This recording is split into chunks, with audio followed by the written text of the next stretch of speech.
சும்மாவா கிடைத்தது சுதந்திரம் என்பது அப்படின்னு சொல்லுவாங்க. சும்மா கிடைக்கல.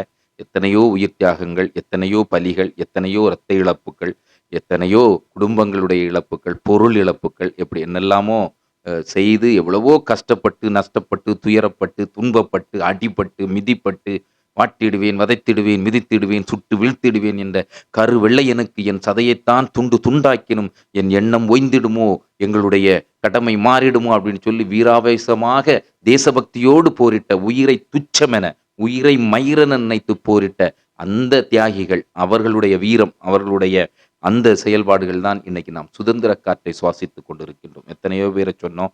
கடந்த சில தினங்களாக நிறைய பேர்த்த நாம் உங்கள் நினைவுக்கு கொண்டு வர வேண்டும் என்று நாம் முயற்சி செய்தோம். ஏன்னா, கொஞ்சம் கொஞ்சம் நம்ம நிறைய விஷயங்களை மறந்து கொண்டிருக்கின்றோம். எதை வேண்டானாலும் நாம் மறந்து போகலாம். ஆனால், நமக்காக ரத்தம் சிந்தியவர்களை ஒரு காலமும் மறக்கக்கூடாது.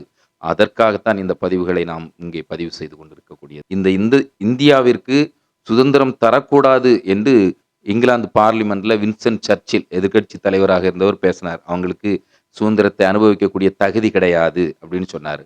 அவங்கெல்லாம் என்ன ரொம்ப கேவலமாக நம்முடைய தேசத்தந்தை காந்தியடிகளையே அரை நிர்வாண பக்கிரி அப்படின்னு சொன்னாரு. இந்தியாவில் பஞ்சம் தலைவிரித்தாடி கொண்டிருக்கின்றது. அதுக்கு காரணம் என்ன அப்படின்னு சொன்னா, அவர்கள் எலிகளைப் போல இனப்பெருக்கம் செய்து கொண்டிருக்கின்றார்கள். ஒரு மோசமான வாழ்க்கையை வாழ்ந்து கொண்டிருக்கின்றார்கள். ரொட்டி துண்டுக்காக அலைந்து திரிந்து கொண்டிருக்கின்றார்கள் என்றெல்லாம் கீழ்த்தரமாக நம்மை விமர்சித்த ஒருத்தர் அப்படின்னு சொன்னா வின்ஸ்டன் சர்ச்சில். அவர் இதை பதிவு செய்கிறாங்க. அதனால அவங்களுக்கு சுதந்திரத்தை கொடுப்பதற்கு இல்லை. சுதந்திரத்தை கொடுத்தாலும் அவங்க அதை சரியா கையாண்டு கிட மாட்டாங்க. இது குரங்கு கையில் கிடைத்த பூமாலையாகத்தான் மாறிவிடும் அப்படின்னு சொல்லி அவர் அங்க பேசுறாரு. அதற்கு பலத்த எதிர்ப்பு கிளம்புகின்றது. இன்றைக்கு இருந்தது மாதிரி இந்தியர்களை என்னைக்கும் நம்ம நினைக்கக்கூடாது. இந்தியர்கள் அப்போ இருந்த மாதிரி இப்போ இல்லை ரொட்டிக்காக அலைந்து கொண்டு இருக்கின்றவர்கள் அல்ல. அவர்கள் இன்னைக்கு ஒரு முக்கியமாக நேதாஜியினுடைய தேசிய இராணுவத்திற்கு மிகப்பெரிய மரியாதை, மிகப்பெரிய ஒரு செல்வாக்கு, பயம், அதை குறித்த பயம் ஆங்கிலேயர்களிடம் நிறையவே இருந்தது. உண்மையிலேயே சுதந்திரம் நாம் தருவதற்கு ஒரு முக்கிய காரணமாக ஐஎன்ஏ நேதாஜியினுடைய அந்த படைகள் காரணமாக இருந்தது. நேதாஜி ஒரு காரணமாக இருந்தார் அப்படிங்கக்கூடியது இங்கிலாந்து பார்லிமெண்டில் பதிவு செய்யப்படுகின்றது. அதனால அன்னைக்கு மாதிரி இல்லை. இன்னைக்கு ஒவ்வொருத்தனும் தீயா நிற்கிறான். இன்னைக்கு அவங்க மிகப்பெரிய வீரர்களாக மாறிக்கிட்டு இருக்காங்க. போராட்ட குணம் அப்படிங்கக்கூடியது உயிரை கூட அப்படி துச்சம்னு மதித்து கொடுப்பதுக்கு அங்க நிறைய பேர் தயாராகிட்டாங்க. இன்னும் நாம் அவர்களை அடிமைப்படுத்தி கொண்டு ஏதாவது செய்துட்டு இருந்தோம் அப்படின்னு சொன்னா ஆபத்து நமக்கு தான். ஏனென்றால் அவர்களுடைய வலிமை அதிகரித்து கொண்டிருக்கின்றது. இது சொல்லப்பட்ட விஷயம். இந்திய வீரர்களுடைய வலிமை அதிகரித்து கொண்டிருக்கின்றது. நாம் பலவீனப்பட்டு கொண்டிருக்கின்றோம். இனிமே நம்ம அங்க இருந்தோம்னு சொன்னா நமக்கு ஆபத்து. அதனால அவங்களுக்கு நாம் சுதந்திரத்தை கொடுத்து விடுவோம் அப்படின்னு சொல்லி அங்க பேசப்பட்டது.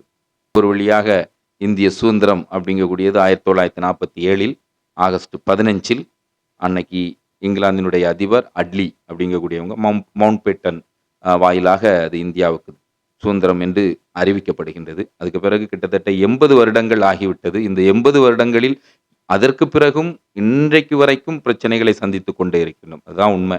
எல்லைகள்ல பிரச்சனை, பாகிஸ்தான் இந்தியா பார்டர்ல பிரச்சனை, சைனா பார்டர்ல பிரச்சனை, உள்நாட்டுக்குள்ள தீவிரவாதிகளால பிரச்சனை, வெளிநாட்டு தீவிரவாதி ஒரு பக்கம், உள்நாட்டு தீவிரவாதி ஒரு பக்கம். அன்னைக்கு இந்தியாவுக்கு சுதந்திரம் வேண்டாம் என்று இந்தியாவுக்குள்ளே இருந்து சொன்ன இந்தியர்களும் உண்டு.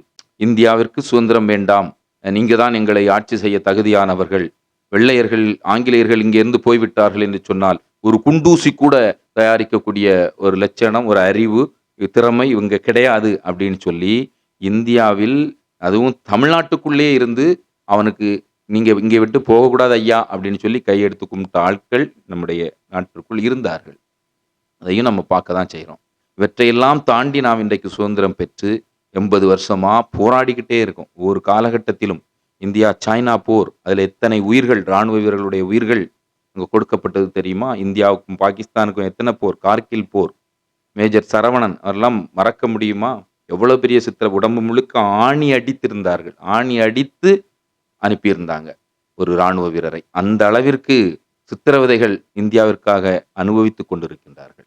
இந்தியாவிற்காக எங்கேயோ போய் எந்தோ ஒரு இடத்துக்குள்ள பிச்சைக்காரனாக, வைத்தியக்காரனாக இருந்து உளவு பார்க்கக்கூடிய உளவாளிகள், நம்முடைய இந்திய திறமையான உளவாளிகள் நம்முடைய இந்தியாவில் இருந்து கொண்டு இருக்கின்றார்கள். அதாவது துரந்தர் அப்படிங்கக்கூடிய ஒரு திரைப்படம் ரொம்ப அருமையாக சொல்லியிருப்பாங்க. அந்த அ உளவாளி ஒரு இந்திய ஒற்றன் எப்படி பாகிஸ்தான்ல போய் அங்க இருந்து எவ்வளவு கஷ்டங்களை அனுபவித்து எப்படியெல்லாம் அவன் இந்தியாவுக்கு உளவு பார்க்கின்றான். உயிரை கொஞ்சம் கரணம் தப்பினால் மரணம் அப்படிங்கிற சூழலில் தான் அவர்கள் அங்க இருப்பாங்க. ஆனாலும் அவர்கள் அதை செய்வார்கள். அப்படின்னு சொன்னா, அந்த அளவிற்கு தியாகம், ராணுவ வீரர்களுடைய தியாகம். அவர்கள் இந்த நாட்களிலும் அல்ல, எந்த நாட்களிலும் நினைத்து பார்க்கப்பட வேண்டியவர்கள் நம்முடைய இந்திய ராணுவ வீரர்கள். அழகாக ஒரு கவிஞர் அப்படிங்கக்கூடிய ஒரு கவிஞர் அழகாக சொல்லுவாரு, ராணுவ வீரர்கள் எப்படிப்பட்டவர்களா அப்படின்னு சொன்னா, அவர்களுக்கு விழித்திருக்கும்போது வீடு தெரியாது. விழித்திருக்கும்போது வீடு தெரியாது. ஆனால் தூக்கத்தில் கூட அவர்களுக்கு நாடு தெரியும் அப்படின்னு சொல்லியிருப்பார். அந்த அளவிற்கு தூக்கத்தில கூட நாடு, நாடு, நாடு இந்தியா அப்படிங்கக்கூடிய ஒரே எண்ணத்தோடு தூங்கக்கூடியவர்கள் யார் அப்படின்னு சொன்னா, ராணுவ வீரர்கள். அங்க தூக்கமின்றி, சாப்பாடு இன்றி, எப்பேற்பட்ட சூழலுக்குள்ளோ பனி இருக்கும், விலங்குகள் இருக்கும், கஷ்டம் அத்தனையும் தாங்கிக் கொண்டு இரவு பகல் பாராது அங்க நின்னு காவல் காக்கின்றார்கள். அப்படிங்கக்கூடிய தைரியத்தில் தான் அவர்கள் அங்கே இருப்பதனால் தான் அந்த காவல் தெய்வங்கள், காவல் வீரர்கள் அங்க இருக்கிறதுனால தான் இங்க நம்ம நிம்மதியா சினிமா பார்த்துக்கிட்டு இருக்கோம். இங்க நிம்மதியா ரீல்ஸ் போட்டுக்கிட்டு இருக்கோம். இங்க நிம்மதியா விழாக்களை கொண்டாடிக்கிட்டு இருக்கோம். இங்க நிம்மதியா இருந்து ஒவ்வொருத்தரையும் தேவையில்லாம விமர்சனங்களை எல்லாம் செய்து கொண்டிருக்கின்றோம். இங்க நிம்மதியா இருந்து இந்தியாவுக்கு எதிராகவும் சில நேரம் பேசிக்கிட்டு இருக்காங்க. அப்படின்னு சொன்னா, அத்தனைக்கும் அந்த தியாகிகள், அந்த ராணுவ வீரர்கள் என்றைக்கும் வணங்கப்படக்கூடியவர்கள். இப்ப சமீபத்தில் கூட நம்ம பார்த்தோம். மீனாட்சி சுந்தரம் லான்ஸ் நாயக் மீனாட்சி சுந்தரம் அப்படிங்கிறவருக்கு கீர்த்தி சக்ரா விருதை நம்முடைய இந்திய அரசாங்கம் கொடுத்திருந்தது. எதுக்காக அப்படின்னு சொன்னா, தீவிரவாதிகளுடன் போரிடுகின்றார், காயம்படுகின்றது. அவர் அழகா ஒரு பேட்டியிலலாம் நம்ம காணொளி காயம்பட்டு இங்க நாடி இடியெல்லாம் கிழிஞ்சு போச்சு. கிழிஞ்சு தொங்கி ரத்தம் அப்படியே இங்க வந்துகிட்டே இருக்கு. ஆன பிறகும் பின்வாங்கவும் இல்லை. இதுதான் சிங்கம். சிங்கத்துக்கு ஒரு குணம் என்ன அப்படின்னு சொன்னா, அடிபட்டாலும், தோற்றாலும் பின்வாங்காது. போராடி சாகுமே தவிர, பின்வாங்கக்கூடிய அந்த குணம் சிங்கத்துக்கு கிடையாது அப்படின்னு சொல்லுவாங்க. சிங்கம் மாதிரி அவ்வளவு காயங்களோடும், தொடர்ந்து தீவிரவாதிகளோடு போராடி, தன் கூட இந்த ராணுவ வீரர்களையும் காப்பாற்றி, அவர்களையும் அழிக்கக்கூடிய ஒரு மிகப்பெரிய வீரதீர செயலை செய்வதற்காக, தேனி மாவட்டத்தை சார்ந்த அந்த ராணுவ வீரருக்கு கீர்த்தி சக்ரா விருது இப்ப சமீபத்தில் கொடுக்கப்பட்டது.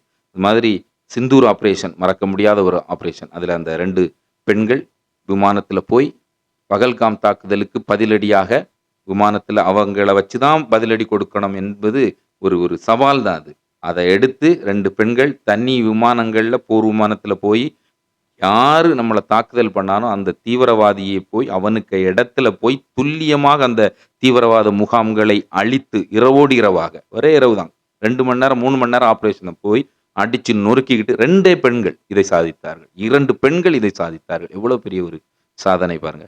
அப்படிப்பட்ட வீரதீர செயல்களில் இன்றைக்கு நம்முடைய வீரர்கள் இருந்து கொண்டிருக்கின்றார்கள். அதில் ஆண்கள் பெண்கள் என்ற வேறுபாடு இல்லாமல் முழுக்க முழுக்க இந்தியாவிற்காக வாழ்வதற்காக உயிரையும் கொடுப்பதற்காக இன்றும் நம்முடைய வீரர்கள் இருக்கின்றார்கள். அவர்களை நாம் வணங்குவோம். தேசபக்தியை, தேசப்பற்றை, நாம் இருக்கும் நாடு நமது என்பதை நாம் உணர்ந்து கொள்வோம். இங்க இருக்கக்கூடிய காற்று, இந்த சுதந்திர காற்று நீங்க வேற எந்த நாட்டில் போனாலும் நீங்கள் சுவாசிக்க முடியாது. இங்க இருக்கக்கூடிய அந்த நிம்மதி வேற எங்க போனாலும் கிடைக்காது. இங்க இருக்கக்கூடிய இந்த மகிழ்ச்சியான குடும்ப வாழ்க்கை வேற எந்த நாட்டிற்கு நீங்கள் போனாலும் கிடைக்காது. அதுதாங்க உண்மை.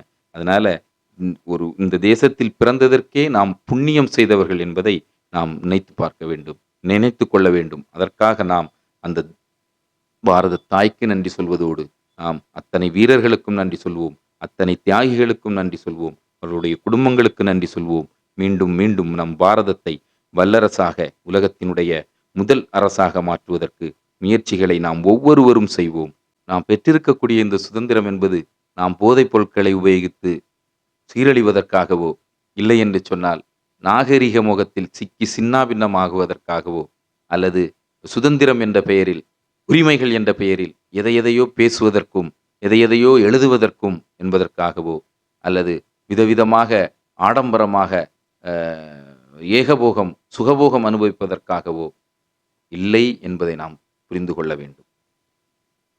இதிலெல்லாம் ஒவ்வொரு குடிமகனுக்கும் ஒரு பொறுப்புணர்வு இருக்க வேண்டும்.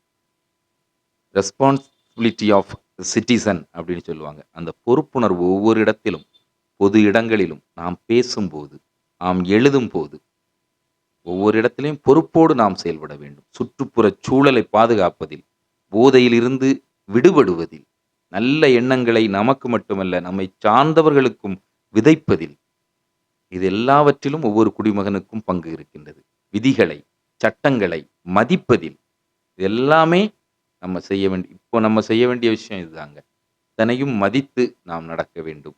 அத நம்ம செய்துட்டோம் அப்படின்னு சொன்னா, நம்முடைய நாடு நிச்சயமாக உலக நாடுகளுக்கு முன்னுதாரணமான ஒரு நாடாக மாறும் என்பதில் எந்தவித ஐயமும் இல்லை. மாறுவோம், மாற்றுவோம். ஜெய் ஹிந்த்.